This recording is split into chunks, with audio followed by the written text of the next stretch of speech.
buckle up, grab a spoon, pour yourself a cereal bowl. I'm going to discuss issues going on in the world. Everything from complacency to social stigmas to lighting the dark about what it's really like to be a business owner daily. This conversation isn't as common as it should be. This is why I'm giving you an inside look into what it means to thrive, not just survive, and what it means to allow consistency to conquer complacency. Now, it won't all be strippers and burritos, friends. In fact, sometimes it's going to be shrapnel and darkness. So buckle up, grab a spoon, and pour yourself a cereal bowl.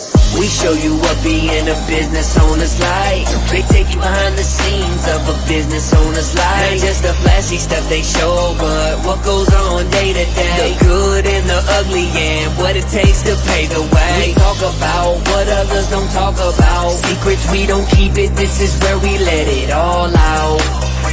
It's time to go to another episode. So buckle up, grab a spoon, pour yourself a cereal bowl.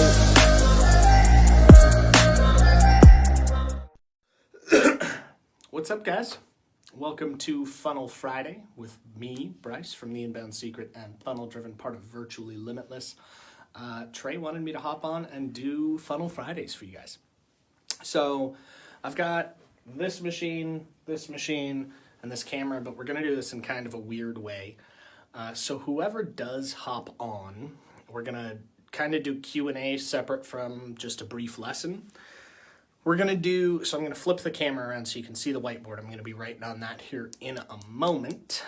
And then any questions you have, feel free to put them in chat, but I won't see them until I come back to this side of the camera. So I'm using the iPhone, so that way when I write, it's not backwards. If I do it this way and I can see at the same time, it's just not going to work super well. What's going on, Becky? So I want to make sure that we can get through kind of the meat of this, and then I'll hop back on and we'll do a face-to-face. I'll do a Q&A. I'll answer any questions you guys put in chat. But today's Funnel Friday is pretty straightforward. We're going to cover the high-level concepts of what funnels are, how you should instrument them, what the purpose of the ecosystem is, and then kind of, I'm going to blueprint for you. So let's get to it. I'm going to flip the camera around. I'll see you on that side. Remember, any comments you put down here, anything that you write to me, I won't see right away. It'll have to happen after I do the whiteboard for you guys. So let's get started. Hopefully all of you guys can see this. I believe you can. So let's get rocking and rolling. Welcome to Funnel Friday, day one. So, a lot of you guys in here are either familiar with funnels or maybe you're brand new to funnels, but I want to cover a few things for you. The word funnel and ecosystem in my vocabulary are synonymous and can be replaced. A true sales funnel is an ecosystem. If I could spell, that would be great. There we go. A lot of the internet community has decided that sales funnel means landing page. That is not the case. A true sales funnel is taking cold traffic and helping them be identified, capturing their attention, converting their attention, retaining them as a client, nurturing them, having all of the systems in place to do that. So from 0 to 100. That's the definition of an ecosystem, and that's the true definition of a sales funnel. So that's going to be what we're talking about today. Now, I'm going to cover two main sales funnels today, and I'm going to blueprint these for you right now. So we've got the Ask system, and many of you are familiar with Ask campaigns. This is how to do it in a sales funnel. And then the general lead gen campaign. Now, both of these are going to have a starting point, and you'll see that placed here in the middle of social media, organic traffic, ads, groups. It's your source. So when we're talking about your source, this works for both of them. This is your Facebook ads, etc. Primarily, most of you are going to start with Facebook ads. It's the most profitable way to start advertising, especially since you're here in Facebook to begin with. So we're going to focus on that. Later on down the road, in future Funnel Fridays, I'll introduce LinkedIn, Twitter advertising, Google, YouTube, pre-roll, post-roll, press. We'll get all into the nitty-gritty, but for today, I want to give you a high-level overview of sales funnels, their mechanics, and kind of how they the process works, so to speak. So if we were to split this board straight down the middle, there's two different ways that you really want to be able to capture your leads information in the form of a sales funnel, whether it be appointment setting or list building or subscriber building, or you're looking to just get penetration of your market, or you're doing consumer reporting or focus groups. The concepts are the same. Most of you are going to be doing lead gen or some kind of sales aspect where a subscriber list is necessary, such as e-com. We're going to start with the ask system. So an ask campaign by design is you want to be able to ask or survey your ideal clients and the avatars you've put in place, your audience, to get customer feedback as well as to position your offers in the right way. So this is typically done through survey modules. If you want to take a look at one of the ones that we use here at Funnel Driven and the Inbound Secret, if you go to workwithfdllc.com, you can just take a good example. You don't have to opt in.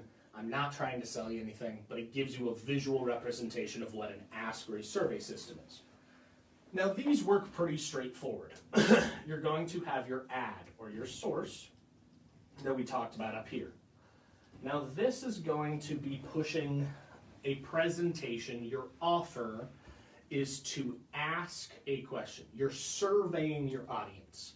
So you can start with an ad similar to what's your general opinion of X in X? So let's say that you're a car salesman. You could ask your audience, what's been your experience buying cars from used car sales lots? And have a survey that captures that information. So your ad is to drive them for whatever your ask is, and this leads them to your first part of your sales funnel. This is your squeeze page. Now, on an ask campaign, this is typically where the survey starts as well. You can put in a bridge page.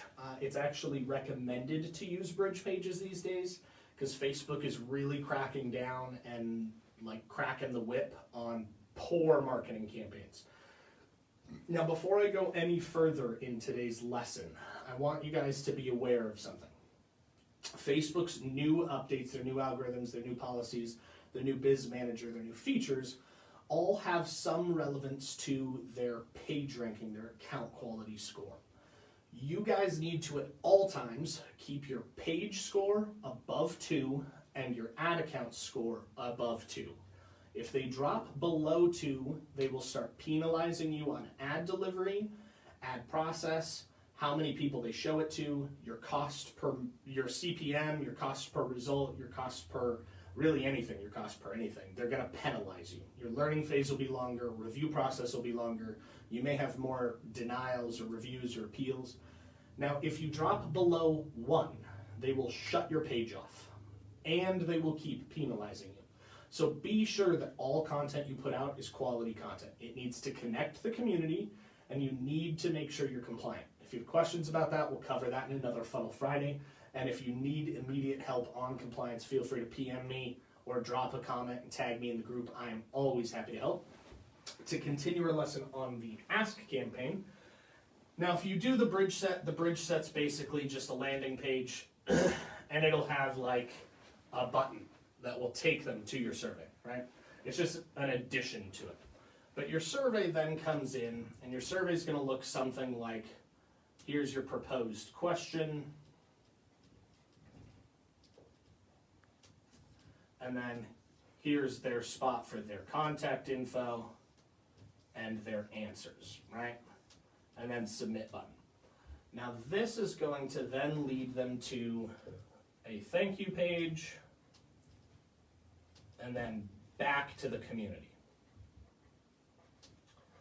Now, why is this a good way to start a marketing campaign if you're trying to penetrate a market or get a better, concise idea of who your ideal client is? Well, to put it simply, this is basically polling your audience for direct feedback of what they want and how they want it. Now, this also lets you go ahead and get customer info for your list. But more importantly, it lets you track them. Your Facebook pixel goes right here and right here. So I'm going to go into how that's installed here in a second. It's going to attribute to both the lead gen set and the ad system. But your Facebook pixel, when you set up your ad account, if you have not already done so, you're going to take the general code. In ClickFunnels, you just go to the settings and you drop your main Facebook pixel code at the funnel level, so it covers all of your pages. Same as on Spark Builder, WordPress, etc. You put the main Facebook pixel code to cover all of your pages, your whole site. You put your event code, in this case, lead generated on page load, on the page after you collect information, the thank you page. That triggers an event your pixel will fire, telling you and tracking who was on your site, how far they went, what the tracking was, what their visual implication was, if it was a page view, if it was a lead generated, if it was a survey completed, etc. Now there are more event codes, but for the sake of today, we're talking about the lead gen concept both in the Ask campaign and the traditional lead gen campaign. So once you've got this information, you've pixelated these consumers, you can immediately start retargeting them with additional ads. That can be value offers, it can be white pages, it can be sales offers, it can be appointment offers, but now you're warming the audience up. You're moving them through the 4 pillars of growth. You've identified them, you've captured their attention, now you need to convert that attention to actionable opportunities and move them through your sales pipeline, through your sphere of influence. The next one we're going to talk about today is the lead gen campaign. A lot of you guys know these. A lot of you guys have been through these yourselves. Some of you may even have these. Now there's really basic ones and there's really complex ones. We're going to talk about a basic one and evolve it down the road, just to make things easy for you. So once again, we always start with a source. This is going to be your ad. Now in a traditional lead gen campaign, you are following some kind of scripting or some kind of offer or some kind of presentation where you're following the tradition of media. What I mean by that is think of TV commercials, think of print ads, think of radio ads. You need to entertain your audience, educate your audience, provide value to your audience, and then extract a lesson and solve a pain point. So it's 80% entertainment, 20% call to action, 80% fun, 20% business. That is going to transition to a higher conversion, a lower cost per lead, more impressions, a better frequency, an all-around better advertising experience. Now, there are a few things to keep in mind when we're talking about these. Your ad for lead gen should solve pain. Now, what I mean by that, if you sell homes, the pain point is you're solving somebody's lack of having a home, a place they can raise their family, they can make memories, they can build a bond, they can live at, they own. If you sell mortgages, you're solving the pain of somebody being able to buy a home. If you sell cars, the pain is transportation and what transportation can mean to their family. Digital marketing, which is one of the things that we sell, our pain point is solving people's complacency where they're at, their stagnation where they're at, the plateau that they are at, and solving that pain point so that they can grow, thrive, not just survive, make an impact, help others, give back to charities, communities, other people, and change the world. There are a ton of different ways to do this, but the most important is your ad needs to convey emotion, not just facts. Now, a simple example of this is, are you looking to do X without Y to get Z, right? Are you trying to, I don't know, a digital marketing example. Are you trying to level up your business even though you're fighting 2020 without having to spend countless hours cold calling and hounding and spamming people so that you can make a bigger impact and change lives? Just as an example. You can modify that formula to basically anything. The second formula is the like, enjoy, love formula. And that's something along the lines of you will like to be able to experience freedom both financially and individually.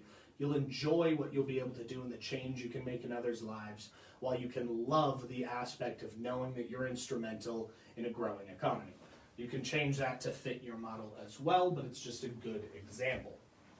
Now, this particular platform almost always leads to a landing page that looks similar to this. It's going to be a large headline, a subheadline, some kind of video that reconfirms their pain and your ability to solve that pain while adding authority to yourself, or a hero image, you can use those too, with a break, and then a sub-headline, or a smaller headline, I guess I should say, with a sub, and then bullet points, and then a call to action. This is all above the break, so above the fold of the page. And then you've got like your disclaimers and additional information and testimonials here and all of that good stuff, right? That adds social proof. This page then leads them to either a pop-up when they click the button, and that can be their form, or to another page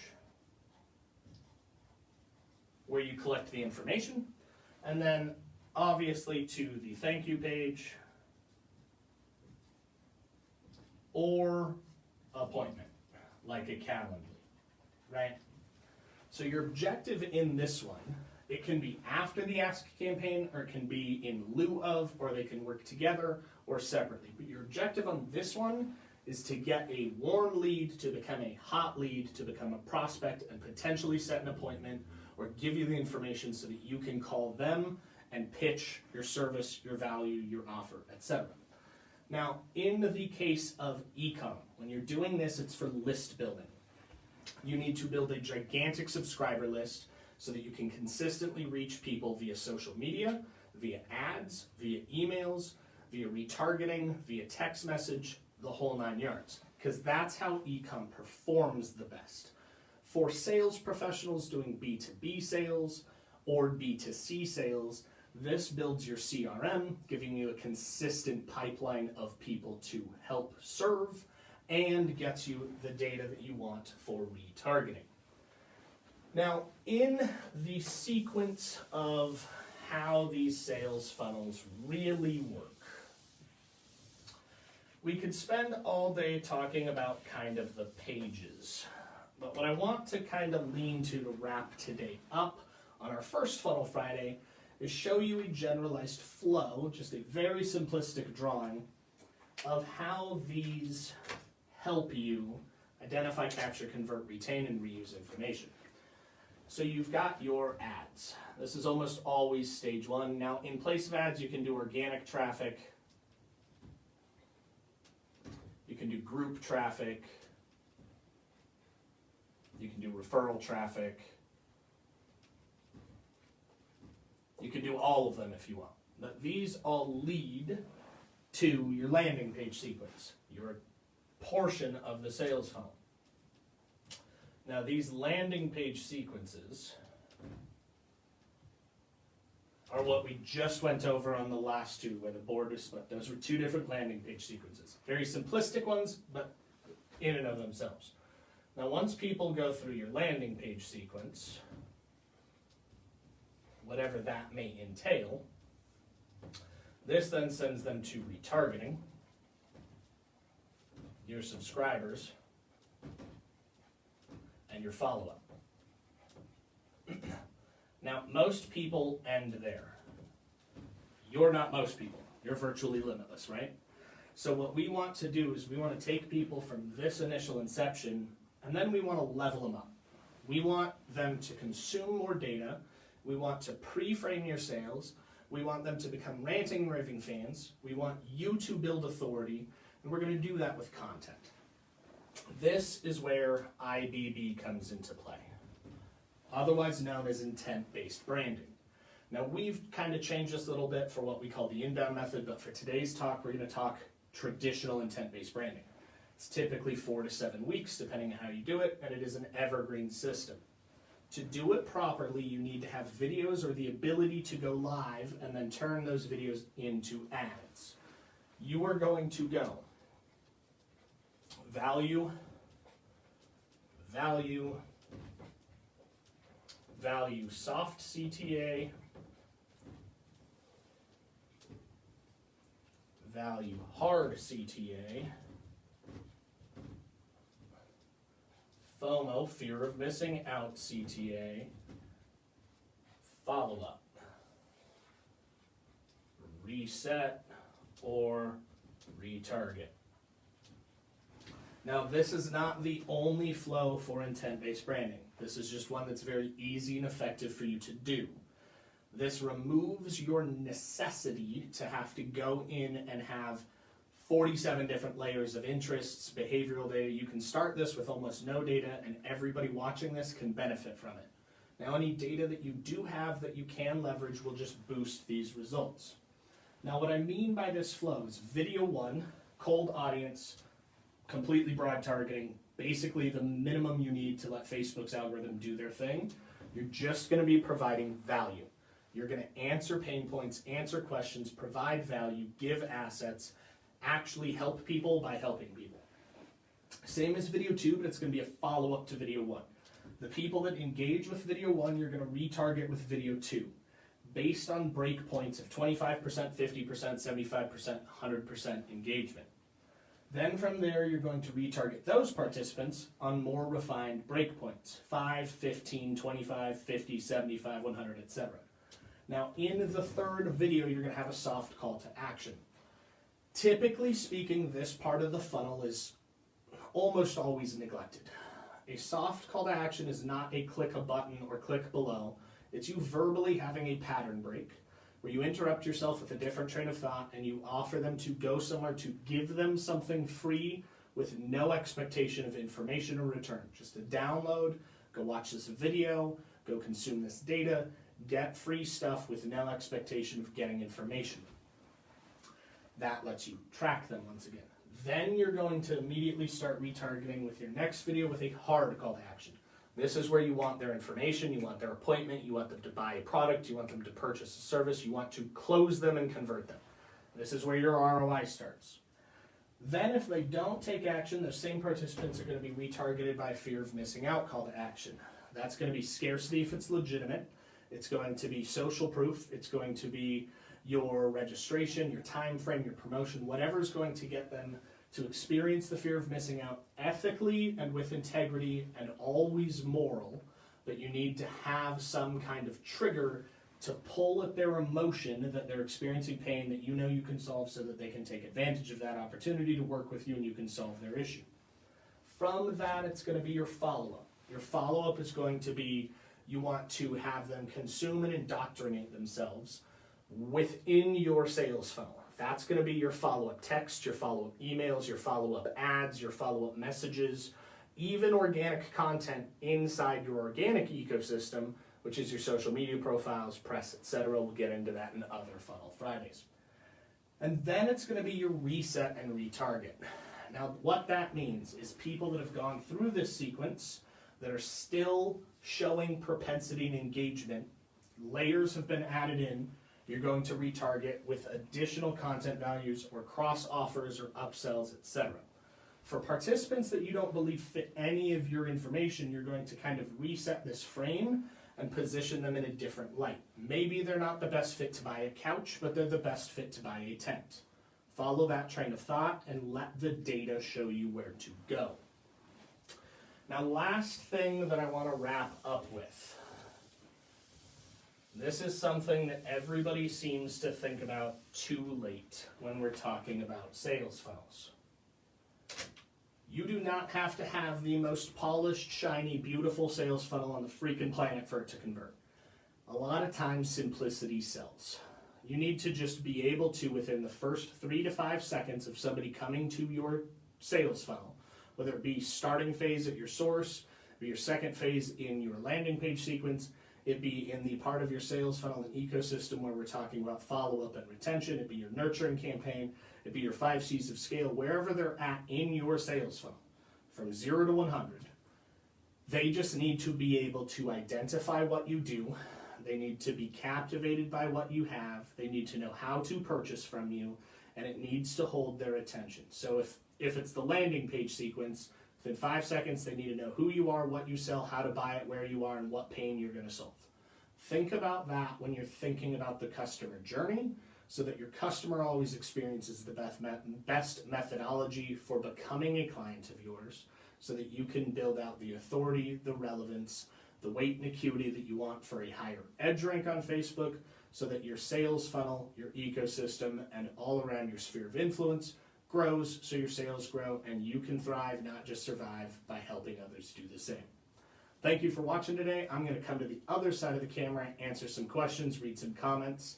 Now, if anybody's watching the replay, please just tag me if you have a question I didn't answer or you want some information, and then I will see you guys on the next Funnel Friday.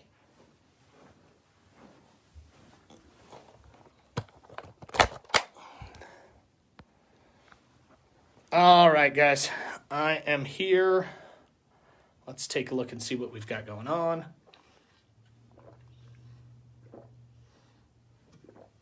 What's going on, Austin? It looks like you missed it. Just catch the replay. Becky, if you had any questions, drop them in comments. Anybody else, if you've got questions, comments, anything you want me to cover, any information you want me to cover, I've got the media room all set up. I'll be in here today. I'm happy to answer questions. Let me know if you guys want anything covered specifically for Funnel Friday number 2 coming next week. And I'll wrap up with this. Happy Halloween, happy holidays. Love you all. Remember, you are virtually limitless if you believe you are. Thrive, not just survive. See you later. Buckle up, grab a spoon, pour yourself a cereal bowl. I'm going to discuss issues going on in the world. Everything from complacency to social stigmas to lighting the dark about what it's really like to be a business owner daily. This conversation isn't as common as it should be. This is why I'm giving you an inside look into what it means to thrive, not just survive, and what it means to allow consistency to conquer complacency. Now, it won't all be strippers and burritos, friends. In fact, sometimes it's going to be shrapnel and darkness. So buckle up, grab a spoon, and pour yourself a cereal bowl. We show you what being a business owner's like. They take you behind the scenes of a business owner's life. Not just the flashy stuff they show, but what goes on day to day. The good and the ugly and what it takes to pay the way. We talk about what others don't talk about. Secrets we don't keep it, this is where we let it all out. It's time to go to another episode. So buckle up, grab a spoon, pour yourself a cereal bowl.